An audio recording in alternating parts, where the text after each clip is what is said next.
Hi, this is Deb from Deb's Days Designs, and I'm back today with a St. Patrick's Day project. Today we're making this cute St. Patrick's Day mug rug, snack mat, or mini placemat.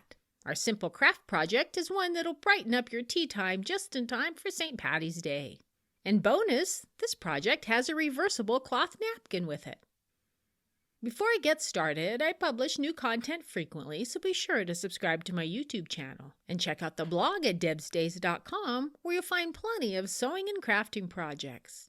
It's also where you'll find a link to the written version of this project with step-by-step instructions, cutting measurements, photos, and the printable Shamrock templates. I've added a link in the description below this video.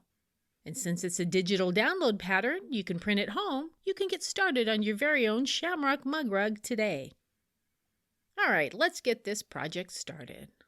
Along with your regular sewing supplies for this project, you'll need fabric scraps for the applique, fabric for the mug rug, for the pocket, and for the napkin, a paper-backed fusible web like Heat and Bond Light. You'll need some cotton batting, basting spray or a basting powder, and the printable template. First, trace the individual parts of the design onto the paper side of the fusible web. Then cut out each piece at least 1/4 inch outside the tracing line. Following the manufacturer's directions, fuse the pieces to the wrong sides of the appropriate colors of fabric and let them cool. Then cut out the pieces along the traced lines. Remove the paper backing of the fusible web and center and arrange it on your front fabric. Fuse it into place. And then finish the design by stitching around the raw edges of each of the fabric pieces with a blanket stitch, a zigzag stitch, satin stitch, or even a straight stitch. I like to try out different stitch lengths and widths on fabric scraps before I work on the applique. Now let's work on the pocket pieces. With the wrong sides facing each other, fold one of the pieces of the pocket fabric in half and press it.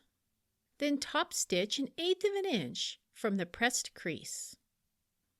Place the folded pocket fabric on top of the appliqué piece with the raw edges matching on the bottom right-hand side. Place the other piece of pocket fabric on top with the right side of the fabric facing down. Stitch down the right side of the fabric using a 1/4 inch seam allowance. Press the seam towards the appliqued fabric piece. Then place the backing fabric with the wrong side facing up. Add the batting and center the front fabric on top. Temporarily secure all the layers together with the basting spray or powder and quilt as desired.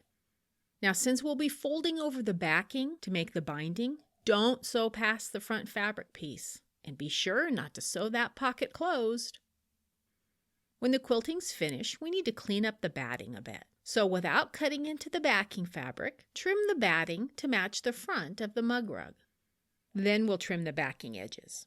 Trim them to about 1 inch from the raw edge of the front of the mug rug. Now to create the binding, we're going to fold the backing over so the raw edge meets near the raw edge of the front and press it. And fold the backing over one more time so it becomes the binding on the front and press it. And use fabric clips or pins to hold it in place. And then top stitch around the outside of the mug rug near that open edge of the binding. Now if you prefer to miter the corners, we'll use the technique we've used before. Measure 1 inch away from each of the corners and mark them, and draw a straight line to connect the marks. And cut on the line. Then fold the raw edge corner over the corner of the batting and the front fabric and press it. And fold one of the sides so the raw edge of the fabric meets the raw edge of the batting and press it. And then fold the backing over one more time so it becomes a binding on the front and press it. Then on the other side, fold it in so the raw edge of the fabric meets the raw edge of the batting and press it. And fold the backing fabric over one more time and press it.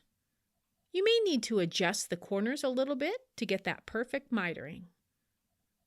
Now for the napkin, place one of the fabrics with the right side of the fabric facing up, and place the contrasting fabric on top with the right side of the fabric facing down. Align all the edges. Stitch the fabrics together using a 1/4-inch seam allowance, leaving a space open for turning. Clip the corners and turn it right side out and press it. Fold the opening under and press it to form a sharp crease. And then top stitch around the entire napkin 1/8 of an inch from the edge. And just like that, your tea time is more festive for the St. Patrick's Day holiday.